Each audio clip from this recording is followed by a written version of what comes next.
Assalamualaikum warahmatullahi wabarakatuh. Perkenalkan, saya Adelia Fitri Wijaya dengan NPM 23160000074, Program Studi Ilmu Hukum Konsentrasi Hukum Perdata.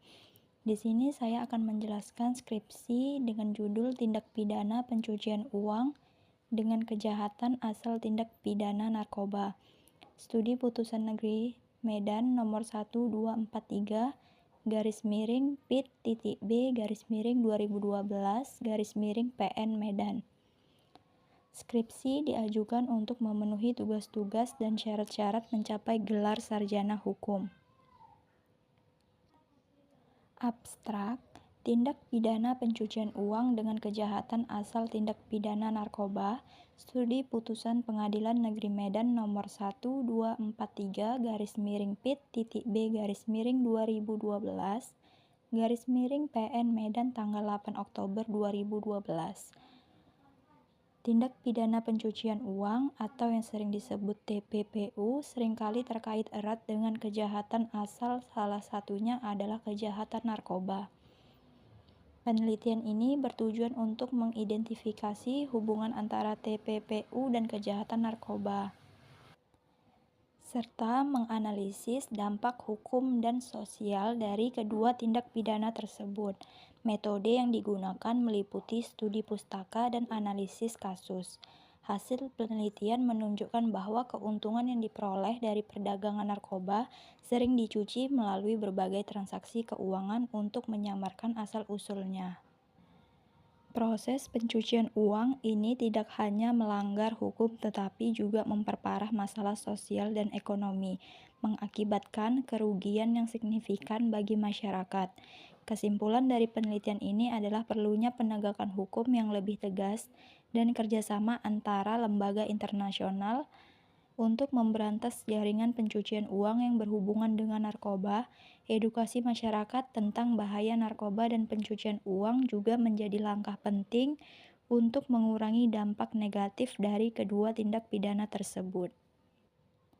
Bab 1. Pendahuluan. Latar belakang masalah. Tindak pidana pencucian uang atau dalam bahasa Inggris disebut money laundry tidak saja mengancam stabilitas ekonomi dan integritas sistem keuangan, tetapi juga merugikan sendi-sendi kehidupan bermasyarakat, berbangsa, dan bernegara.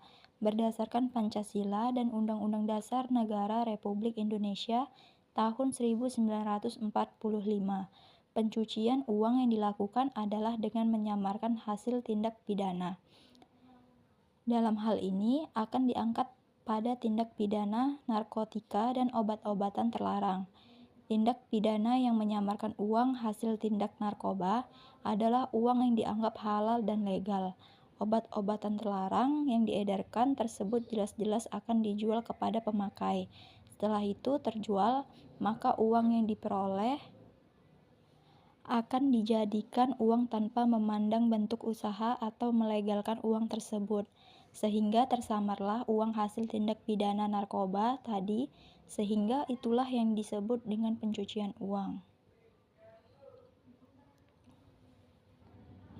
Terkait dengan studi kasus dalam penelitian ini yaitu putusan Mahkamah Agung nomor 1303/Pit.Sus/2013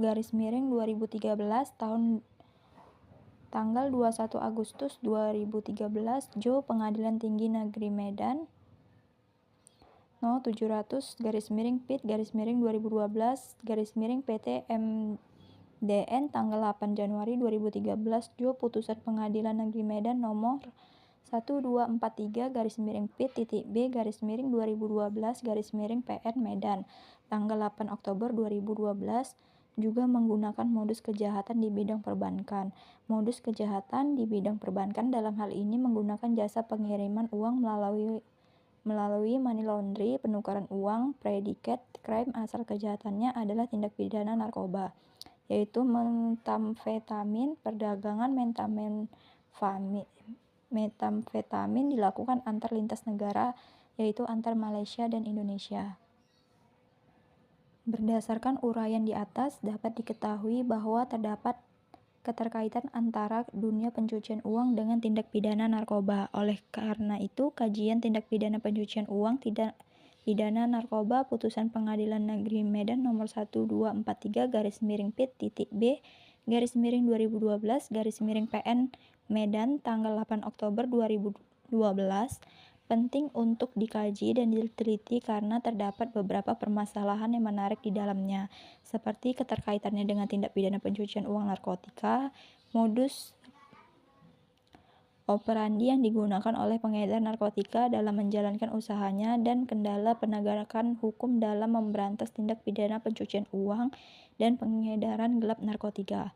Oleh karena itu, kajian ini sangat penting untuk dibahas dan dikaji lebih mendalam meskipun telah banyak penelitian sebelumnya yang membahas masalah keterkaitannya dengan tindak pidana pencucian uang narkotika. Akan tetapi, dalam perkara ini secara khusus membahas putusan Mahkamah Agung nomor 1303/Pit.Sus/2013 tanggal 21 Agustus 2013, Jo Putusan Pengadilan Tinggi Medan nomor 700/Pit/2012/PT Medan tanggal 8 Januari 2013, Jo Putusan Pengadilan Negeri Medan nomor 1243/Pit.B/2012/PN Medan tanggal 8 Oktober 2012. Hasil penelitian menunjukkan bahwa perlu adanya kerjasama antara Asosiasi Penjualan Langsung Indonesia atau yang disebut APLI dengan kepolisian. Perlu dilakukan penyidikan terhadap perusahaan malam yang tercantum dalam APLI maupun yang tidak.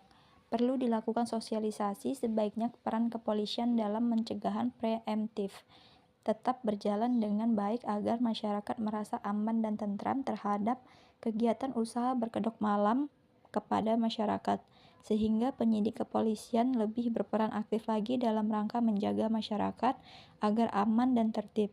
Hasil penelitian menunjukkan bahwa sebaiknya penyidik dalam melakukan penyidikan lebih memilih menggunakan Undang-Undang Nomor 8 Tahun 2010. Ancaman hukumannya lebih berat, yaitu tindak pidana penjara. Sebaiknya para hakim yang mengadili, memeriksa, dan memutus perkara dapat memberi putusan yang berkualitas, sehingga lebih mudah dipahami. Diharapkan kepada penyidik Badan Narkotika Nasional atau yang sering disebut dengan BNN lebih meningkatkan kualitasnya kembali. Berdasarkan uraian tersebut, maka penulis tertarik untuk mengkaji lebih dalam mengenai permasalahan tindak pidana pencucian uang dengan kejahatan asal tindak pidana narkoba. Studi Putusan Pengadilan Negeri Medan nomor 1243/Pit.B/2012/PN Medan tanggal 8 Oktober 2012. B. Rumusan masalah. Berdasarkan latar belakang masalah yang telah diuraikan di atas, dapat dirumuskan permasalahan hukum sebagai berikut. 1. Bagaimana pengaturan hukum tentang tindak pidana pencucian uang dengan kejahatan asal tindak pidana narkotika atau narkoba di Indonesia. Yang kedua, bagaimana kendala penegakan hukum dalam memberantas tindak pidana pencucian uang dan peredaran gelap narkotika. Yang ketiga, bagaimana keterkaitannya dengan tindak pidana pencucian uang narkotika, modus operandi yang digunakan oleh pengedar narkotika dalam menjalankan usahanya. Keempat, bagaimana analisa penulis mengenai putusan Pengadilan Negeri Medan nomor 1243/Pit.B/2012/PN Medan. C. Tujuan penelitian. Setiap penelitian yang dilakukan dapat dipastikan memiliki tujuan yang hendak dicapai dalam penelitiannya. Adapun tujuan yang hendak dicapai dalam penelitiannya ini adalah sebagai berikut. 1. Mengevaluasi bagaimana hukum tentang tindak pidana pencucian uang atau yang sering disebut dengan TPPU diterapkan dalam kasus-kasus yang terkait dengan kejahatan narkotika. Yang kedua, mengungkap cara-cara yang digunakan oleh pelaku kejahatan narkotika untuk melakukan pencucian uang. Yang ketiga, untuk mengetahui analisis terhadap putusan Pengadilan Negeri Medan nomor 1243/B/2012/PN Medan. D. Manfaat penelitian. Dalam penelitian ini terdapat beberapa manfaat, yaitu manfaat teoritis, manfaat akademis, dan manfaat praktis yang dapat diterima.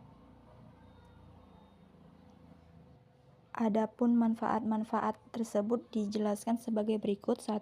Manfaat akademis. Manfaat akademis merupakan salah satu syarat dalam menyelesaikan program pendidikan sarjana hukum pada prodi studi ilmu hukum Fakultas Social Science Universitas Pembangunan Pancabudi. Yang kedua, manfaat teoritis. Manfaat praktis dapat dijadikan sebagai sarana untuk melakukan pengembangan ilmu pengetahuan, wawasan, peningkatan mutu ilmu pengetahuan. Yang ketiga, manfaat praktis. Manfaat praktis yang diterapkan diharapkan dapat menjadi salah satu referensi yang dapat diambil oleh pembuat kebijakan, pelaksanaan kebijakan, dan masyarakat secara keseluruhan, yang artinya penelitian ini dapat dimanfaatkan lebih baik lagi. E. Keaslian penelitian. Fokus penelitian yang spesifik. Putusan tunggal penelitian ini fokus pada satu putusan pengadilan tertentu. Keasliannya bisa terletak pada analisis dalam terhadap putusan tersebut, terutama jika belum banyak penelitian yang secara khusus mengkaji putusan ini. Narkoba dan pencucian uang. Kombinasi antara tindak pidana narkoba dan pencucian uang adalah topik yang sering diteliti, namun dengan fokus pada putusan tertentu, penelitian ini bisa menawarkan perspektif baru atau temuan yang spesifik. Kedua, metodologi penelitian. Analisis hukum mendalam keaslian bisa terletak pada penggunaan metode analisis hukum yang inovatif atau mendalam, seperti analisis yuridis komparatif dengan putusan lain atau dengan peraturan perundang-undangan yang relevan. Pengumpulan data primer. Jika penelitian melakukan wawancara dengan pihak-pihak terkait atau menganalisis dokumen asli terkait kasus, ini bisa meningkatkan keaslian penelitian. Kontribusi terhadap bidang ilmu. Gap dalam literatur. Penelitian ini bisa dianggap asli jika berhasil mengisi kekosongan dalam literatur yang ada, misalnya dengan mengkaji aspek yang belum banyak diteliti sebelumnya. Implikasi praktis. Jika penelitian ini menghasilkan rekomendasi kebijakan atau praktis hukum yang baru, ini juga dapat dianggap sebagai kontribusi asli. F. Tinjauan pustaka. Undang-undang dan peraturan. Undang-Undang Nomor 8 Tahun 2010 tentang Pencegahan dan Pemberantasan Tindak Pidana Pencucian Uang atau TPPU merupakan landasan hukum utama dalam penelitian ini. Perlu menganalisis pasal-pasal yang relevan seperti definisi TPPU, unsur-unsur tindak pidana, dan prosedur penegakan hukum. Yang kedua, Undang-Undang Nomor 35 Tahun 2009 tentang narkotika. Undang-undang ini mengatur tentang tindak pidana narkoba sebagai kejahatan asal dalam kasus pencucian uang. Peraturan perundang-undangan lainnya termasuk peraturan pelaksanaan dari kedua undang-undang di atas, serta putusan-putusan pengadilan yang relevan. G. Metode penelitian. Metode penelitian hukum normatif tinjauan menganalisis peraturan perundang-undangan yang berkaitan dengan tindak pidana pencucian uang atau TPPU dan tindak pidana narkoba TPN, serta putusan pengadilan sebagai sumber hukum sekunder. Metode studi kepustakaan, analisis dokumen, dan interpretasi hukum. Fokus mencari tahu dasar hukum, unsur-unsur tindak pidana, dan proses hukum yang berlaku. Penelitian hukum empiris. Tujuan menganalisis pelaksanaan hukum dan praktik khusus terkait kasus TPPU dengan kejahatan asal TPN yang diputus dan Pengadilan Negeri Medan. Metode studi kasus, wawancara, dan observasi.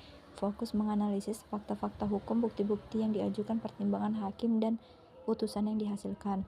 Penelitian hukum komparatif. Tujuan membandingkan peraturan hukum yang praktik penegakan hukum TPPU dengan kejahatan asal TPN di Indonesia dengan negara lain. Metode studi literatur, analisis perbandingan, dan studi kasus.